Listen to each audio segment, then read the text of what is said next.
இன்னைக்கு எல்லா வேலையும் முடிச்சிட்டோமா, அப்பா பெட்டுக்கு வந்ததே டயர்ட் ஆயிடுச்சா, 11 12 மணி ஆயிடுச்சா, தூங்குவோமா, திருப்பி காலையில எழுந்திரிச்சோம், செக் மாடு மாதிரி அதே ரொட்டீன். இதைத்தான் நான் வாழ்ந்துட்டு இருக்கோம். இதுல இருந்து மாத்தி எதையாவது வாழ்ந்துருக்கோமா?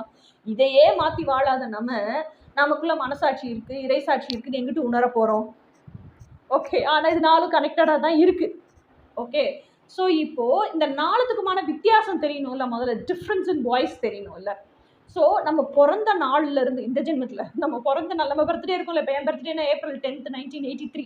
ஓகே, அந்த நாள்ல இருந்து இந்த நாள் வரைக்கும் இந்த நிமிஷம் இந்த கேமரா ரெக்கார்ட் பண்ணிட்டு இருக்கு, என் புத்தி எதெல்லாம் பார்த்து விட்னஸ் பண்ணி பதிவுகளா பதிஞ்சு வச்சிருக்கோ அந்த அறிவு தான் இந்த புத்திக்கு இருக்கும். ஓகேயா, அதை தாண்டி வேற பெருசா ஒன்றும் அறிவு இருக்காது. This is conditioned brain. ஓகேயா, இட்ஸ் அ மெமரி பாக்ஸ்.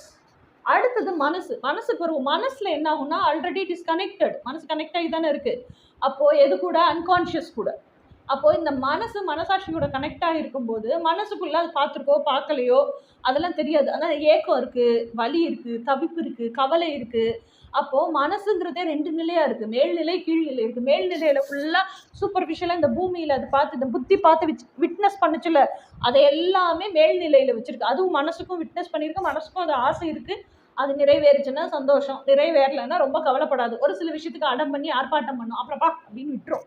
ஆனா இந்த